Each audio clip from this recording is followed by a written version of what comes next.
Hey, Adam, good to meet you. I'm a programmer here at Fish in a Bottle. So how do you code? All those little commands that I create and that I write are taken by the computer and processed in a certain way.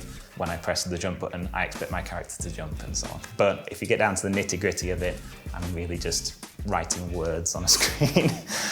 This is the kind of thing that I look at on a day-to-day basis. As you can see, it all looks very boring to look at it like this. But we're actually set up in a way that I can change something here and we can immediately see it change on the tablet in front of us.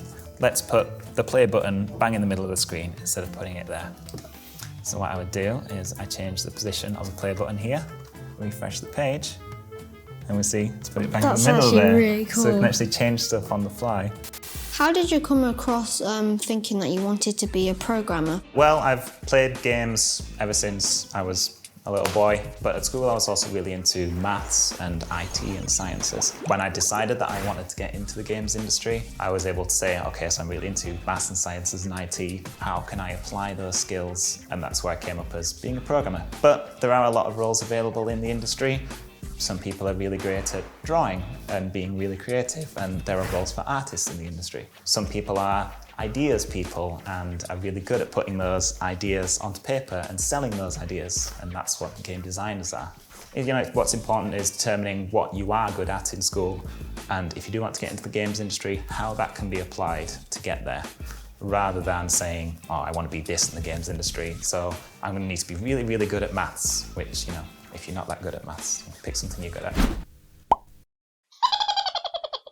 On the 1 to 10, how much teamwork does it take for you to create a really big game? I guess on a scale of 1 to 10, probably 10. You'll find the usual suspects on most projects, like a programmer and an artist and a manager that keeps everybody in check. And teamwork is a massive part of creating a game. So when you're making a game, does it feel very tense if there's something really hard to do, hard to create a character or something? Well, before we even start making a game, we put a lot of thought into what we want to achieve and how long it will take to do that particular thing.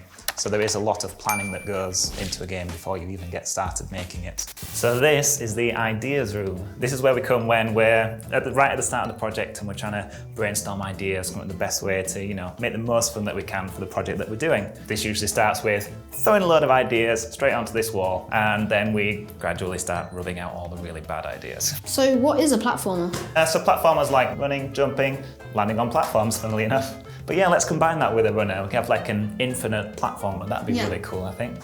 All right, so if we're gonna have an infinite runner, we're gonna need power-ups. Could be like getting a jetpack and just flying over a load of the level. That would be really cool. I guess the game could get faster and faster and faster as you go, so you need to be really, really reflexive. Maybe you've got a storm coming behind you and it just takes damage off you. Oh, that'd be cool. We'll draw the jetpack. Give them an umbrella, that'll keep the storm away. When you're making a game and you're starting it from scratch, do things go wrong and do they frustrate you? Things go wrong all the time and they are always very annoying. But it's very important to, you know, keep a perspective of what's gone right so far, and when things do go wrong, to not panic, think of the best way to either solve the problem or to say, okay, let's take it in a different direction, let's do something different instead.